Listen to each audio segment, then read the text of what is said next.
안녕하세요 여러분, 수익률 상승에 도움을 드리고 싶은 헬퍼입니다. 최근 들어 계속 이슈들이 많죠. 이제 이슈가 이제 관세 쪽, 아무래도 트럼프 대통령 관세에 관련해서 지난 방송이 제가 기억하기로 31일이었었는데 큰 폭으로 하락했다가 다시 이제 캐나다랑 멕시코는 조금 30일 유예를 해주면서 반등을 좀 줬었습니다. 중국 같은 경우에는 바로 시행을 했지만 그럼에도 불구하고 일단 통화를 하니 많이 그런 상황 때문에 좀 중국하고도 합의가 잘 되지 않을까라고 해서 어제 미국 증시 같은 경우에 조금 오르면서 마감을 했고요. 지금은 또 빠지고 있긴 하지만, 근데 지금 미국도 마찬가지고 국내도 마찬가지고 되게 상당히 중요한 위치에 지금 증시가 와 있다라고 생각을 합니다. 그러니까 여기서 내려가면은 쭉쭉 빠질 거고요. 여기서 올라가면 그래도 한 번 정도는 더 걸 수도 있겠다, 이제 그런 모습입니다. 일단 결론적으로는 내려갈 확률이 지금은 훨씬 더 커 보이긴 하고요. 조금 이따 이제 그건 자세히 한번 보도록 하고, 일단 먼저 간단하게 지표들 먼저 보도록 하겠습니다. 증시 밸류에이션 살펴보면은 이제 코스피 같은 경우 1대갭으로는 여전히 고평가 영역이다라고 볼 수 있겠습니다. 성장률도 낮아지고 있고 ROE도 낮아지고 있기 때문에 보통 지금 PBR이 낮으니까 국내 저평가됐다라고 하지만, 그러기에는 지금 보시면 PBR이 낮아서 저평가다라고 하지만 지금 금리가 아주 높은 건 아닙니다만 과거에 비해서 높은 수준이고, 이 낮은 PBR에도 불구하고 ROE 자체가 워낙 낮기 때문에 일드갭으로 보나 페드 모델로 보나 지금 증시는 사실 고평가 영역이다라고 보여집니다. 코스닥도 특별히 다르지 않기 때문에 똑같은 상황이다라고 볼 수 있겠고요. 그 다음에 이제 코스피랑 S&P 같이 돼 있는 걸로 봤을 때 이제 오히려 사실 코스피가 더 비싼 그런 밸류다라고 보실 수 있겠습니다. 원래 비슷비슷하게 가죠. 근데 이제 많이 차이 나는 게 이제 미국 같은 경우가 ROE가 높았었고 성장률도 높았기 때문에 우리랑 좀 차별화된 그런 모습을 보였다라고 보실 수 있겠습니다. 밸류 자체는 비슷하다는 거죠. 결국 이 페드 모델로 보면 더욱더 비슷하죠. 이제 사실 국내 주식이 못 간 거는 국내여서가 아니라 그냥 실제로 그만큼 성장률이 낮고 ROE가 낮기 때문에 그렇다라고 볼 수 있겠습니다. 그 다음에 기대 인플레이션 같은 경우 2년물 아무래도 이제 관세 부분 때문에 좀 많이 올라갔고, 다른 부분도 다른 만기 구간도 미국 쪽 기준으로 좀 올라갔습니다. 근데 다만 실질 금리가 조금 사람들이 이제 안전자산 선호 때문에 국고 금리가 좀 내려가면서 그 부분에서 좀 실질 금리가 좀 내려가는 부분이 있었고요.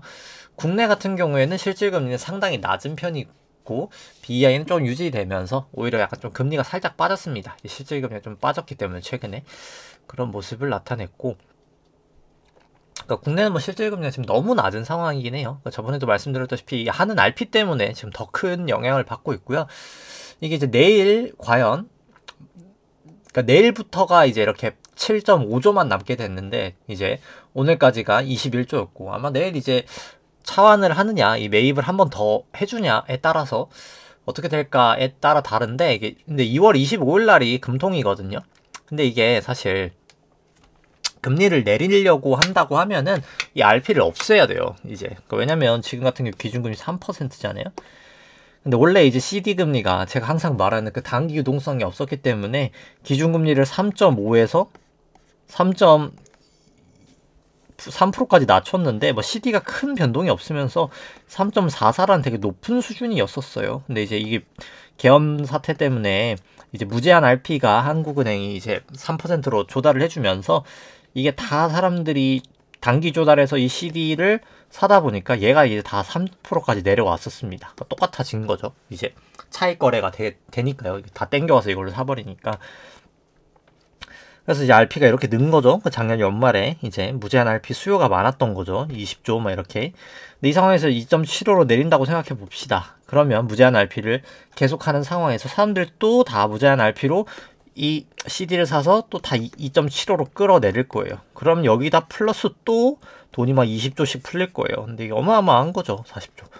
그래서 사실 이럴 순 없기 때문에 이제 한국은행이 1월에는 금리를 안 내렸던 거고 2월에 만약에 내릴 생각이 있다라고 하면은 뭐 솔직히 쉬워 보이진 않습니다만 시장에선 거의 다 한다고 보지만 뭐 환율이나 이런 것 때문에 쉬워 보이진 않긴 한데 적어도 최소한으로 인하를 하겠다 이제 하려고 한다라고 하면은 이 알페를 끝을 내야 됩니다. RP를 하면서 한다는 것 자체는 뭐 사실 너무 말이 안 되는 거라서 이게 뭐 좀 쉽지 않은 상황이다. 사실 한국은행도 지금 운신의 폭이 뭐 그렇게 좋지는 않은 상황이고요.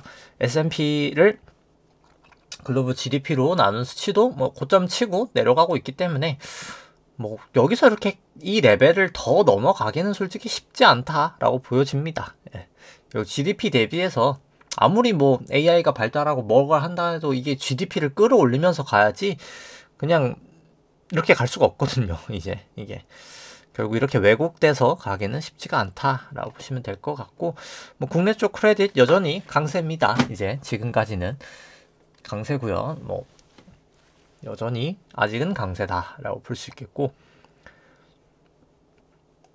그 다음 상대 강도 살펴보면은 코스닥은 그냥 100 정도 되고 뭐 미국도 여전히 아직까지는 우리나라보다는 강세인 게 맞고 뭐 계속해서 수출 관련주들은 여전히 약세다. 꾸준히 약세를 보이고 있다라고 볼 수 있겠습니다. 뭐 계속해서 뭐 이제 바이오나 이제 좀 의학 그러니까 내수 관련 쪽이 계속 좋다고 말씀드렸죠. 이제 뭐 방산이나 그런 조선 쪽 제외하고 이제 여기가 좀 특이 케이스들 제외하고는 대다수가 이제 내수 쪽이 수출 쪽보다는 좀 나은 상황이다라고 볼 수 있겠습니다. 뭐 추세 같은 경우에는 이제 참고 삼아 이렇게 보시면 될 것 같고요. 뭐 그냥 뭐 계속 이 차트 볼 때마다 말씀드리지만 이제 과잉적으로 이렇게 내려갈 때는 또 사야 되는 거고 결국 또 너무 과잉적으로 올라가면 또 빠진다는 겁니다. 이제 이게 상대 강도가 그렇다는 거죠. 이게 이렇게 채널을 이룰 때도 있고 결국 요 밑으로 가면 사실 너무 많이 내려갔던 거고 이제 그런 부분인 거죠. 상대적으로 이제 여기도 뭐 똑같이 보면 통신은 요 정도 수준까지 가면은 결국 하락한다는 거죠. 이제 그런 뭐 레벨로 볼 수 있겠다라고 뭐 업종별로 좀 보시면 될 것 같고요. 그 다음에 수급 쪽 살펴보면은 S&P 상업력 순 포지션 쇼 포지션이 조금 더 증가가 됐습니다. 뭐 나스닥도 마찬가지고요. 그래서 전주에는 이제 기관들의 쇼 포지션이 조금 증가가 됐다라고 보실 수 있겠습니다. 그 다음 삼성전자 여전히 고평가 영역입니다. 뭐 DXI는 반도체 가격 지수는 올라갔지만 그거랑 다르게 삼성전자 주가는 이렇게 급락을 하는 모습을 보이고 있고요. 뭐 그 이유는 당연히 밸류가 안 좋기 때문입니다. 이제 금리를 조정한 금리 조정 기대 수익률은 뭐 거의 최고치 수준의 삼성전자 과거 최고치 수준까지 내려와 있기 때문에 상당히 뭐 밸류 부담은 있어 보인다. 그러니까 결국 뭐 PBR은 낮지만 그만큼 ROE랑 성장률 G가 낮다는 말이랑 똑같은 거겠죠. 이제 그러니까 PBR은 낮지만요. 이제 그 다음에 이제 코스피 수급 살펴보면은 이제 외국인 수급 현물 쪽 계속되고 있습니다. 거의 4조 정도 12월 선물부터 지속이 되고 있고요. 현물이죠, 현물. 그리고 선물 같은 경우에도 뭐 마찬가지입니다. 1.6조 정도 매도 중입니다. 외국인 뭐 23년부터 샀던 거 상당 부분 다 매도를 한 상황이고요. 8월부터 긴 시계열로 봐도 수급은 좋아 보이지 않는 게 딱 눈에 보입니다. 그 다음에 이제 코스피 대비해서 신용잔고 여전히 아직까지 높은 상황이고요. 그 다음 이제 코스닥은 뭐 참고 삼아 보시면 될 것 같습니다. 선물 쪽만 외국인이 한 3천억 가량 매수했고 긴 시계열로 이건 수급이 더 최악의 모습을 보여주고 있습니다. 그 다음에 이제 신용잔고 대비해서 이제 코스닥 시총도 여전히 아직까지는 높은 수준이다 볼 수 있겠고 저번 방송 대비해서 신용잔고는 소폭 증가한 16.9조 정도 된다라고 보실 수 있겠습니다. 그 다음에 이제 뭐 전주 대비해서 연준 BS 연방준비은행 미국 BS 이제 재무상태표 이제 살펴보면은 지급준비금이 한 1,075억 달러 정도 감소하면서 큰 폭으로 감소를 했고요. 그 가장 큰 원인은 TGA 국채 발행이 있었다라고 보실 수 있겠습니다. 1,069억 달러 정도 증가가 됐고 이게 장기채 부분이 많이 찍혔었습니다. 그 다음에 이제 RRP는 한 201억 달러 정도 감소가 됐고 온 RRP는 오히려 좀 증가되면서 829억 달러 정도 증가가 됐었습니다. 뭐 그래서 순유동성은 결국 136억 달러 정도 연준 자산과 함께 감소가 되었고요. BDI랑 SCFI 같은 경우에는 보시면 뭐 지난주랑 큰 변화는 없었습니다. 아무래도 중국 쪽이 계속 좋지 않다 보니까 중국 쪽 영향을 많이 받는 BDI가 좀 많이 하락을 했고요. SCFI 같은 경우에는 좀 하락을 하면서 마감이 됐었습니다. 그 다음에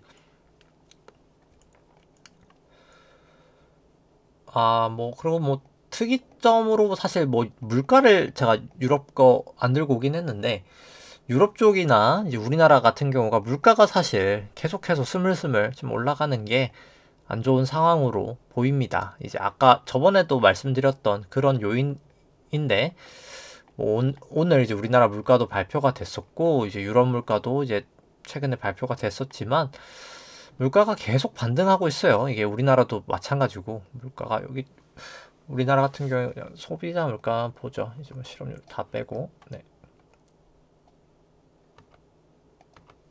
이게 다시 이제 반등을 계속하고 있다는 말입니다. 이게 좀 짧은 시계열로 보죠. 우리나라가 계속 물가가 지금 반등하고 있고 이게 유럽도 마찬가지입니다. 이 상황이어서 이게 참 우리나라도 참 진퇴양난에 지금 빠진 상황이죠. 유럽도 마찬가지고 둘 다 경기는 안 좋고 그렇다고 해서 참 물가도 오르고 이러기도 저러기도 참 애매한 그런 상황에 지금 처해 있다라고 환율도 높고 이제 뭐 참 안 좋은 상황에 지금 처해 있다라고 보여지고요. 뭐 계속 말씀을 드리지만 이제 뭐 보통 사람들이 다 얘기하는 뭐 상황이 조금 안 좋으면 그냥 양적 하나 하면 되는 거 아니야 하는 거는 말씀드린 것처럼 이 SLR 규제 때문에 어렵기 때문에 이제 그게 사실 증시의 가장 큰 악재라고 보시면 될 것 같고요. 예대율 같은 경우에도 결국 양적 완화로 풀린 돈은 대출로 못 나가기 때문에 이 당시에 잠깐 SLR에서 이제 자산 빼기 국채를 빼줬기 때문에 이 10% 가량의 돈이 결국 그러니까 이만큼 대출을 나간 게 결국 경기를 부양시키기도 했지만 그만큼 인플레이션도 야기를 시켰던 그런 상황이 있었습니다.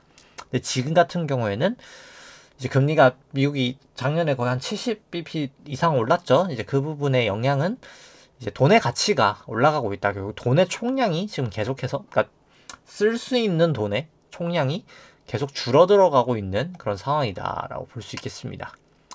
그래서 쭉쭉쭉쭉 넘어가면 뭐 통화량 대비 S&P 뭐 여전히 너무나 고평가이고요. 뭐 매번 얘기를 드리는 것처럼 돈의 총량이 가장 뭐 부족하다라고 느껴지는 데이터가 뭐 맨날 이거죠. 이 거의 국채 금리에서 결국 은행채 금리를 빼는 거랑 똑같다고 보시면 되는데 은행채 금리가 당연히 더 높아야 되는데 이게 지금 플러스가 난다는 것 자체가 국고 금리가 더 높아지는 상황이 된다는 거고 그게 지금 시장 상황에 돈이 더 없다라는 게 이제 나타나고 있는 겁니다. 그래서 계속 문제가 생기는 거죠. SBB 사건 때부터 해서 지금 시장에 돈이 없다. 근데 돈이 없지만 뭐 사실 가격이야 그냥 올릴 수는 있거든요. 근데 이제 그 마지막에 받쳐줄 돈이 이제 없어지고 있다라고 보시면 될 것 같고 약간 스태그플레이션이 지금 나고 있는 상황이죠. 경기는 좋지 않은데 물가가 올라가는 그런 상황. 왜 그런 상황이 나냐? 저번에도 이제 말씀을 드렸다시피 이게 결국 수요와 공급이 지금 약간 점점 왜곡이 되어서 그런 상황이 나고 있다라고 보시면 될 것 같습니다. 결국 소매 판매가 항상 말씀드리는 수요고 산업 생산이 공급인데 원래는 이렇게 같이 가야 되는데 이렇게 수요가 강할 때 인플레이션이 났던 그런 시기였고 2000년, 2008년도 공급 과잉으로 결국 문제가 터졌었고 근데 그 후에는 뭐 그렇게 크게 문제가 없었다가 코로나 이후로 공급량은 줄고 있고 수요량은 증가했기 때문에 이만큼이 결국 인플레이션을 발생시키는 지금 요인이다라고 보실 수 있겠습니다. 미국도 뭐 마찬가지고요. 그 다음에 이제 한국 같은 경우에는 다만 이제 가처분 소득이 워낙 낮다는 거예요. 이게 왜냐면 부채가 너무 많기 때문에. 그런데 이제 물가가 왜 올랐을까? 결국 이제 이것 때문에 금리를 올려야 되는데 금리를 못 올리고 대신 금리를 못 올리니까 환율이 많이 올라간 거죠. 이제 그렇기 때문에 결국 우리나라랑 중국만 전 세계에서 금리가 내리고 있거든요. 있거든요. 있네.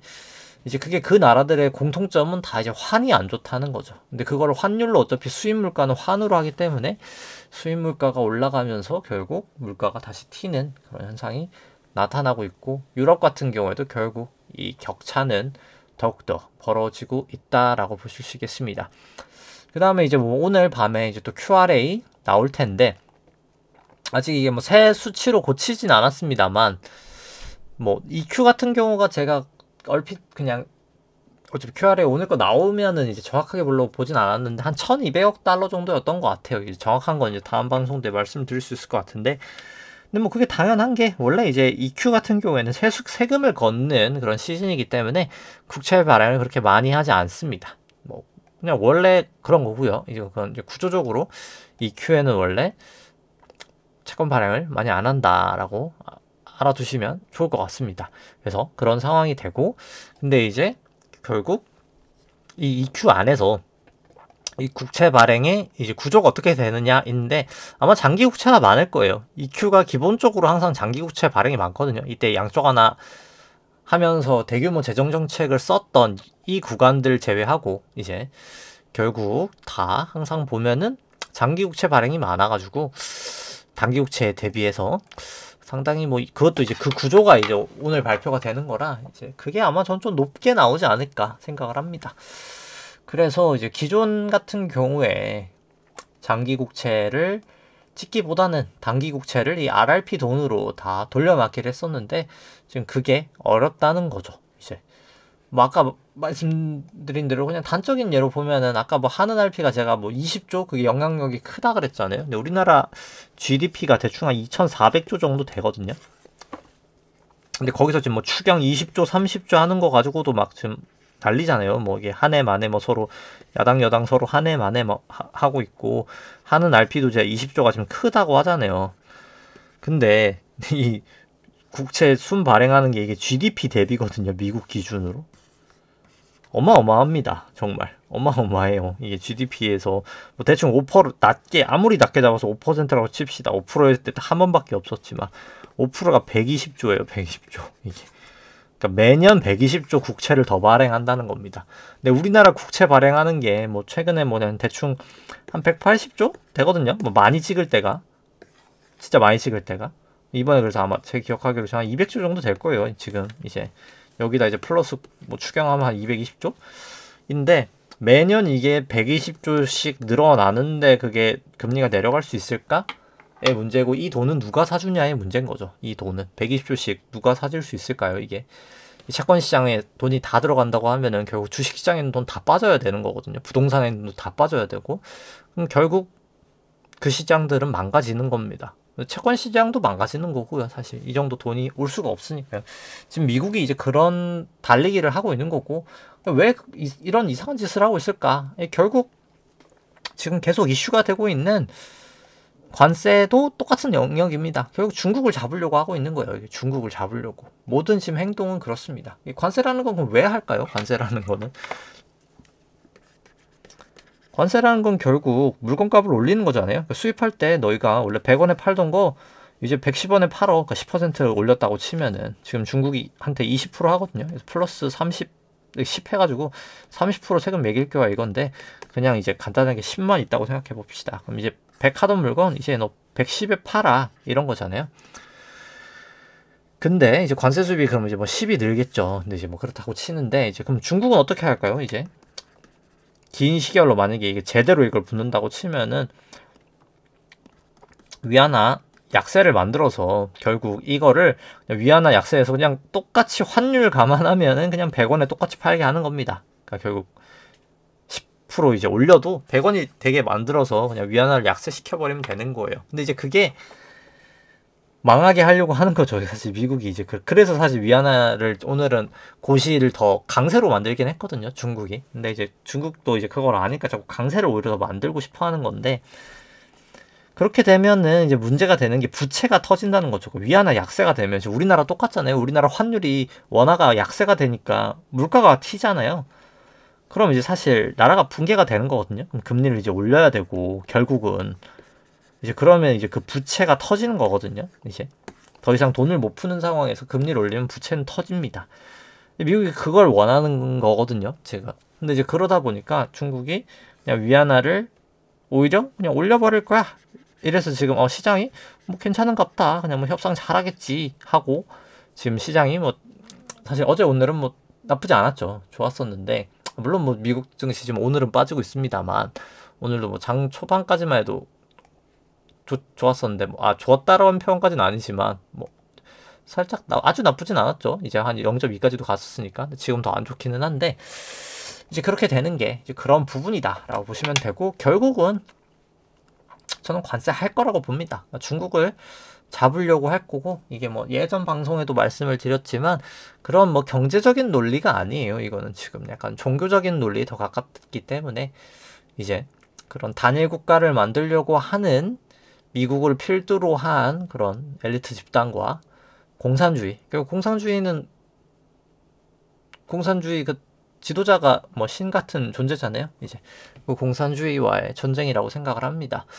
그래서 쉽게 내주지 않을 거고 이제 그래서 뭐 관세도 저는 부과하고 지금 뭐 멕시코랑 캐나다 같은 경우에는 뭐죠? 결국 미국의 접경을 지고 있는 그런 나라들입니다. 아마도 이제 중국을 우회하는 그런 수입들을 다 막으려고 하는 게 지금 한 달 유예가 되고 있는 요인이라고 봅니다. 이제 그동안 아마 그거에 대한 다 방안들을 하겠죠. 뭐 그런 상황이라고 보고요. 뭐 그 다음에 이제 국내 쪽 살펴보면은 결국 국내 쪽 같은 경우가 지금 상당히 볼린저도 모여지고 있고 아직 구름대 안에 있기도 하고 상당히 좋아 보이진 않습니다. 이 상황이. 그러니까 여기서 뭐 저는 이게 A, B, C 정도 조정이지 않나라고 보여주고 120분봉으로 봐도 이제 결국은 이 구름대를 넘어야 되기도 하고 지금 뭐 다 역전되어 있거든요. 그래서 상당히 볼린저가 여기서도 지금 이렇게 벌어져 있긴 한데 여기서 이제 결국 변화가 있을 요 프랭스팬도 여기고 일봉상으로도 지금 딱 볼린저 모이고 이게 딱 그래서 요게 참 내일 정도 저는 변동성이 참 클 거라고 생각합니다. 이게 위든 아래든 좀 방향성이 최근 움직이는 방향성으로 좀 가지 않을까? 이건 뭐 코스닥도 똑같습니다. 여기도 모이고 있죠. 이렇게 변동성이 모이고 있고 여기서 과연 쭉 갈지 아니면 떨어질지인데 뭐 저는 지금 뭐 모습을 봐서는 떨어질 확률이 더 높지 않나 조정 정도 나오고 근데 뭐 국내는 뭐 사실 더 가도 이상할 것 같지는 않긴 해요. 근데 그럼에도 불구하고 어찌됐던 간에 130일 기준선도 내려오고 있고 해서 어찌됐던 저는 뭐 여기가 뭐 예를 들어서 여기까지 간다고 칩시다. 간다고 쳐도 어차피 여기 매물대가 너무 많기도 하고 어차피 빠질 가능성이 매우 높다는 거죠. 이제 그런 상황이다라고 보여주고요. 그 다음에 이제 S&P 보면은 잠시만요. 그 다음에 이제 뭐 구주봉으로 봤을 때도 뭐 매번 말씀을 드리지만 구주봉상 요거 50일 이동평균선에서 지금 상당히 많이 22년도 때도 그렇고 걸리고 버텨왔고 지금도 지금 참 걸리고 버텨오고 있는데 여기가 이제 이번에 깨지면 여긴 구름대가 없거든요. 이제 그냥 낭떠러지거든요. 좀 정말 위험해 보이는 그런 상황이다라고 좀 보여주고요. 3주봉으로도 이게 지금 간당간당하게 버티고 있긴 한데 130일 기준선과 볼린저 안에서 여기 이제 무너지면 정말 와르르 무너질 가능성이 높다라고 보여집니다. 좀 조심하실 필요가 계속 저는 있다고 생각을 합니다. 이게 지금 상당히 좀 무서운 상황이다. 이게 차트로 봤을 때 보여주고요. 뭐 미국 같은 경우에는 여전히 강세긴 합니다만 이 볼린저를 타다가 이제 슬슬 벗어나고 있는 형국이에요. 이제 이게 그래서 좀 조심하실 필요가 있고 볼린저도 상당히 벌어졌기 때문에 변동성 이제 커질 수 있다. 그리고 3주봉으로도 결국 이 커진 볼린저 안에서 지금 점점 볼린저랑 이탈이 되고 있는 거죠. 이거 자체가 좋지가 않습니다. 이러면 이게 상대적 고점이 되기 때문에 좋지 않은 모습이다라고 볼 수 있겠고 주봉으로 봐도 뭐 마찬가지죠. 여기서 이제 확 돌파를 해버리지 않는 이상 이건 상당히 조심하실 필요가 있다라고 계속 보여주고 증시도 계속 올랐지만 이게 사실 계속 다이버전스예요. 지금 RSI로는 추세가 그래서 올라가는 힘은 계속 약해지고 있고 아까 말씀드렸듯이 기관은 이 시점부터 계속 사실 숏 포지션을 늘려오면서 그냥 해지를 하고 있었습니다. 이게 그래서 좀 조심하실 필요가 계속 있어 보인다라고 생각을 하고요. 이제 나스닥 같은 경우에도 똑같죠. 지금 뭐 약간 좀 저는 삼산의 모양 정도라고 보여집니다. 나스닥 같은 경우에 더더욱이나. 그래서 여기 산의 모습이고, 여기서 이제 여기 넥라인이 여기라고 볼 수 있겠죠. 여기가 이제 무너지는 순간 이거는 뭐 그냥 박살이라고 보여집니다. 이제 그래서 여기서 저는 오늘의 움직임이 상당히 좀 중요할 거라고 보여주고요. 이제 120분봉으로 봐도 상당히 여기의 움직임이 중요할 거라고 보여집니다. 여기서 이제 요 기준선에서 받쳐주느냐, 다시 가느냐, 아니면 여기서 무너지면은 정말 좀 심각할 거라고 생각합니다. 이번에는 이거는 뭐 똑같이 뭐 구주봉 봐도 똑같이 뭐 모습 S&P랑 뭐 특별히 다르지 않고요. 뭐 3주봉으로 봐도 여기도 똑같은 거죠. 여기가 이제 고점이었을 확률이 좀 상당히 높은 상황이 돼버렸다. 여기도 다이버전스는 마찬가지다 라고 보여집니다. 뭐 다우 같은 경우도 뭐 특별하게 다른 건 없죠. 이제 요 조정 이후에 다시 빠지느냐 아니면 한번 제끼느냐인데 뭐 저는 빠질 가능성이 좀 높지 않나 라고 보여집니다. 그다음 이제 뭐 코인 같은 경우도 결국 요 구름대를 크게 넘지 못하고 다시 좀 내려왔죠. 그 다음에 이제 코스피 안의 내재 변동성 여전히 낮은 수치를 기록하고 있고, 빅스 같은 경우에 다시 이제 내려왔는데 여기서 이제 다시 반등을 전 하지 않을까 생각을 합니다. 필라델피아도 여기서 한번 쿵 올라갔다가 조정 보였다가 내려갔다가 다시 올라갔다가 이렇게 하락하는 모습을 뭐 그리지 않을까 생각을 하고요. 니케이 같은 경우도 마찬가지로 좀 그런 모습을 나타내고 있습니다. 유로 같은 경우도 마찬가지죠. 여기서 한번 조정 보이고 반등 줬다가 이제 다시 빼느냐 올리냐인데 뺄 가능성이 저는 더 훨씬 크지 않나 생각을 하고요. 항생 같은 경우에도 결국 여기서 뭐 크게 여기 구름대를 크게 넘어가지 못한 상황에서 다시 하향되지 않을까 생각을 합니다. 일단 뭐 오늘 Q&A가 좀 개인적으로 좀 중요하지 않을까라는 생각이고요. 중국 쪽 관세도 마찬가지고요. 관세는 이미 부과하고 있긴 하죠. 근데 이제 중국 쪽이 10일날 보복 관세하는 게 그때까지 이제 완만하게 합의가 되냐인데 뭐 솔직히 저는 합의 가능성은 제로라고 봅니다. 그러니까 이게 완전히 중국이 굽히지 않는 이상 사실 뭐 쉽지 않을 거라고 생각합니다. 이제 달러 인덱스도 낮아졌죠. 이제 합의가 되지 않을까? 인데 뭐 저는 사실 헛된 희망의 가능성이 높지 않을까. 그러니까 합의가 된다고 해도 중국이 망가지는 수준의 합의가 나와야 이제 완벽한 합의가 이루어졌다라고 볼 수 있지 않을까 싶고요. 달러도 그래서 달러 원도 그래서 좀 약세를 보였었고, 위안 같은 경우도 사실 이게 고시는 1.65 정도로 고시를 했는데 이제 거래가 이렇게 됐는데 아무튼 고시는 좀 강세로 고시가 되긴 했었습니다. 그 다음에 이제 WTI 같은 경우는 이제 여기서 52동 평선 지지하냐 마냐가 상당히 중요할 것 같고요. 금선물 같은 경우도 이제 최고점을 했는데 이거는 뭐 볼린저로 보면 사실 지금 좀 조심할 때가 된 것 같아요. 이제 다 넘었거든요. 이제 50, 200. 그래서 좀 조심할 때가 된 것 같고, 좀 이따 이건 나중에 보시면 될 것 같고, 여기도 이제 다 이제 전환선, 기준선 호전이 됐고, 근데 이제 금리가 좀 빠지긴 했는데 여기서 전 리바운드가 될 때가 되지 않았나 생각을 합니다. 미우치 10년물 같은 경우 여기 이제 구름대에서 아마 저는 반등할 확률이 높지 않을까. 물론 이제 이게 이렇게 갔다가 이렇게 갈 수는 있는데 이제 이렇게 갔다가 바로 이제 가느냐, 이렇게 빠졌다 가느냐, 뭐 그 정도의 차이라고 생각을 합니다. 삼성전자 같은 경우도 뭐 특별할 거 없이 여전히 그냥 하방 추세 안에 있는 상황이고요. 좀 특이점이 있다면 이제 좀 거래량이 좀 펑펑 터지고 있죠. 이제 이 부분이 뭐 제가 사실 뭐 자세하게 보진 않았지만 이제 자사주 쪽인지 이제 뭐 외국인도 최근에 막 많았던 거로 아는지 막 지금 개별은 막 그렇게 자세히 보고 있지는 않아가지고 뭐 차트만 보고 있습니다. 애플 같은 경우에 이만큼의 조정폭을 되돌리는 반등이 있었다가 결국 다시 하락하는 모습을 보였고요. 여기서 이제 한번 반등을 줬다가 저는 이렇게 다시 또 빼지 않을까. 지금 뭐 1, 2, 3 정도에 가고 있다라고 보여지고, 엔비디아도 뭐 특별히 다른 모습은 아니다라고 보여집니다. 뭐 테슬라도 뭐 마찬가지고요. 그래서 뭐 결국 지표들 뭐 살펴보면은 뭐 국고 같은 경우에 국내 쪽은 그래도 국고 10년은 좀 올라가는 추세긴 하고요. 좀 장기 금리가 좀 올라가는 추세다 보니까 미국채는 좀 최근에 좀 빠졌었고요. 금리는 달러 같은 경우에도 좀 최근에는 약세를 보였었고, 금 같은 경우에는 강세를 보였습니다. WTI 좀 약세를 보였고요.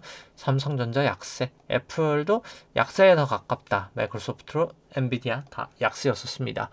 뭐 점수화로 시켜서 살펴보면은 국고 3년은 여전히 금리는 살짝이나마 빠지는 추세긴 하고, 국고 10년물 같은 경우에는 중립적이고요. 그 다음에 미국채 10년물도 중립적인 상황이고, 달러원도 중립적인 상황, 금선물 같은 경우에는 롱 추세, WTI 같은 경우에는 중립, 그 다음에 삼성전자 같은 경우에는 숏 추세로 또 다시 돌아섰고요. 애플 같은 경우에는 중립, 그 다음에 마이크로소프트 같은 경우에는 숏 추세, 엔비디아 같은 경우에는 중립을 나타내고 있습니다. 뭐 나머지 지표들은 그냥 뭐 참고 삼아 보시면 될 것 같고, 뭐 국고 3년물 같은 경우에 뭐 특이사항은 없어 보이긴 하고요. 그 다음에 이제 국고 10년물도 뭐 마찬가지인 것 같습니다. 좀 지지부진한 흐름을 보이고 있긴 하고요. 국내 금리 같은 경우에는 미국 10년물 같은 경우에는 최근에 좀 단기 조정을 좀 보이는 그런 모습을 나타냈었습니다. 이제 언제 반등을 하느냐, 이제 그거의 문제인 것 같고요.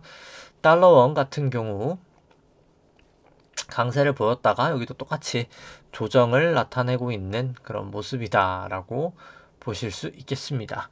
그 다음 이제 금 같은 경우 살펴보면은, 금 같은 경우 상당히 이제 오버슈팅해서 넘어가 있기 때문에 좀 조심하실 때가 됐다라고 보여집니다. 이제 좀 너무 과잉으로 오버슈팅해 있다라고 보여주고, 뭐 WTI 같은 경우에 여기도 좀 과잉으로 슈팅했다가 지금 좀 조정을 보이고 있다. 여기서 이제 다시 좀 출발을 하느냐 마느냐가 중요하겠다라고 볼 수 있겠습니다. 그 다음에 삼성전자 같은 경우 살펴보면은, 뭐 삼성전자 같은 경우에 사실 뭐 볼린저로 봤을 때 이거는 한 50만 봤을 때는 단기 반등이 있겠네 라고 볼 수 있겠고요. 50만 봤을 때 200만 봤을 때 좀 애매하긴 합니다. 근데 200으로 봤을 때도 볼린저가 벌어진 상태에서 상당히 여기 상대적 저점 수준이라, 뭐 그냥 이 볼린저만 봤을 땐 삼성전자는 좀 올라가야 되는 게 아닌가 라는 생각이 드는 모습인 건 맞는 것 같고요. 나머지 지표는 뭐 참고 삼아 보시면 될 것 같습니다. 그 다음에 이제 애플 같은 경우도 뭐 특이사항은 없습니다. 뭐 특이사항은 없이 그냥 추세대로 이건 그냥 뭐 잘 가고 있긴 하고요. 그 다음 뭐 마이크로소프트도 뭐 특이사항은 없는 그런 상황이다라고 보실 수 있겠습니다. 그 다음 뭐 엔비디아도 뭐 특별할 건 없는 그런 똑같은 엔비디아인데 다만 50은 좀 벌어져 있고 모였기 때문에 좀 단기 반등은 언제든 할 수 있겠다. 근데 200까지는 아직까지 아니다라고 뭐 볼 수 있겠습니다. 뭐 나머지는 그냥 뭐 참고 삼아 보시면 될 것 같고요. 그 다음에 이제 코인 쪽 살펴보면은, 뭐 코인 쪽 같은 경우는 그냥 뭐 추세로 바로 보죠. 그래서 120분 봉 같은 경우에는 아직까지는 좀 롱 추세에 더 가깝긴 하고요. 일봉 같은 경우에는 아직까지 좀 숏 추세에 더 가까운 상황입니다. 그래서 일봉 추세로 그냥 바로 살펴보면은 비트코인 롱 추세 좀 감소되었고요. 이더리움 같은 경우에는 숏 추세로 돌아섰고, 그 다음에 이제 리플 같은 경우에는 중립으로 돌아선 상황입니다. 120분 봉상 이제 비트코인 같은 경우엔 벌어져 있어서 한번 반등 줬어야 될 상황이었었고요. 반등 줬다가 지금은 조금 지지부진한 그런 상황이다라고 볼 수 있겠습니다. 그 다음에 일봉상으로도 뭐 내려가는 추세인 거는 뭐 명확해 보입니다. 사실 여기는 내려가는 그냥 추세에 있다라고 볼 수 있겠고요. 주봉상으로도 그렇고, 뭐 이더리움 같은 경우에도 뭐 내려가는 추세인데, 그 중에서 이더리움 같은 경우에는 50볼린저 같은 경우에는 모여있고 벌어져 있기 때문에 좀 단기 반등은 언제든 있을 수 있겠다 인 모습이긴 합니다. 이제 그러니까 좀 과매도 구간이긴 한 거죠, 사실. 근데 뭐 더 가도 이상하진 않는데, 과매도는 또 과매도다, 이제 그렇게 보여줄 수 있겠습니다. 그 다음 이제 리플 같은 경우에도 이제 일봉상으로 여기는 내려가고 있는 그런 추세다라고 볼 수 있겠습니다. 그 다음에 이제 지수들 살펴보면은, 뭐 일단 전반적으로 다 롱 추세에 가깝죠. 사실 롱 추세에 더 가깝긴 하고요. 그래서 점수를 종합적으로 보면 이제 120분봉 상으로는 코스피를 제외해선 다 롱 추세에 더 가깝고 일봉 상으로도 이제 롱 추세에 더 가까운 그런 상황이다라고 볼 수 있겠습니다. 그냥 일봉 추세로 바로 살펴보면 나스닥 같은 경우에는 중립적이고요. S&P 같은 경우에는 아직까지는 롱 포지션. 그 다음에 이제 코스피 200 같은 경우에는 중립. 그 다음에 이제 코스닥 같은 경우에는 중립을 이루고 있습니다. 그 다음 나스닥 현물 120분봉 같은 경우에는 뭐 좀 지지분진합니다. 이것도 뭐 좀 애매한 그 정도 추세고요. 그 다음에 이제 120분봉 살펴보면은 여기도 뭐 특이사항은 뭐 없는, 뭐 딱히 막 방향성이 나타나 보이는 그런 모습은 아닙니다. 뭐 S&P도 마찬가지고요. 다만 이제 뭐 일봉상으로 살펴보면은 꾸준히 일단 뭐 조정을 보이고 있는 그런 모습을 나타내고 있다라고 보실 수 있겠습니다. 뭐 특이사항은 없고 그냥 내려가는 추세다라고 보실 수 있겠죠. S&P 일봉상으로도 뭐 특이사항은 없고요. 그래서 뭐 주봉상으로도 특이사항은 없고 그냥 내려오고 있는 그냥 자연스러운 그런 RSI도 그렇고 내려오고 있는 추세에 속해 있다라고 볼 수 있겠습니다. 뭐 3주봉으로 봐도 과열이 해소되면서 그냥 내려오고 있는 그런 모습을 나타내고 있다라고 보실 수 있겠고요.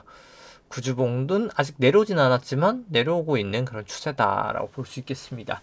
그 다음에 이제 120분봉 코스피 같은 경우에도 여기 좀 모여 있다가 벌어져 있었기 때문에 한번 반등을 줬다라고 보여집니다. 이제 벌어져 있었기 때문에.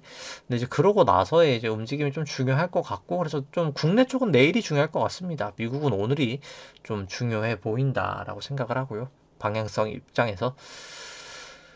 코스닥 같은 경우에는 이제 모이고 있기 때문에 벌어지고 있고, 이게 좀 여기는 이제 다시 좀 하락할 때가 거의 오지 않았나 생각을 좀 합니다. 좀 조심하실 필요가 상대적으로도 있어 보이고요. 일봉으로는 뭐 코스피 같은 경우에는 뭐 특이사항은 그렇게 없는 모습을 나타내고 있습니다. 뭐 거래량은 좀 하락하면서 최근 좀 증가하는 모습을 나타나고 있고요. 그 다음에 이제 나스닥 같은 경우에도 뭐 코스닥 같은 경우에도 뭐 특이사항은 뭐 없는 그런 상황이 되겠습니다. 뭐 주봉도 마찬가지고요. 그래서 결론적으로 뭐 최근에 이제 뭐 중국 쪽 이슈가 잘 될 거야 라고 약간 좀 희망적인 그런 희망으로 사실 오르긴 했는데 상당히 좀 변곡적이 있는 상황에서 저는 뭐 좀 하락의 가능성이 지금 더 높아 보이지 않나 라고 뭐 국내 쪽이나 뭐 미국 쪽이나 생각을 하고 있습니다. 유동성 측면에서 그렇고 좀 그래서 계속 좀 조심하시는 게 전 좀 더 맞지 않을까라고 생각하고 네, 오늘 방송 여기까지 하도록 하겠습니다. 네, 좋아요와 눌러주시면 감사하겠습니다. 이상입니다.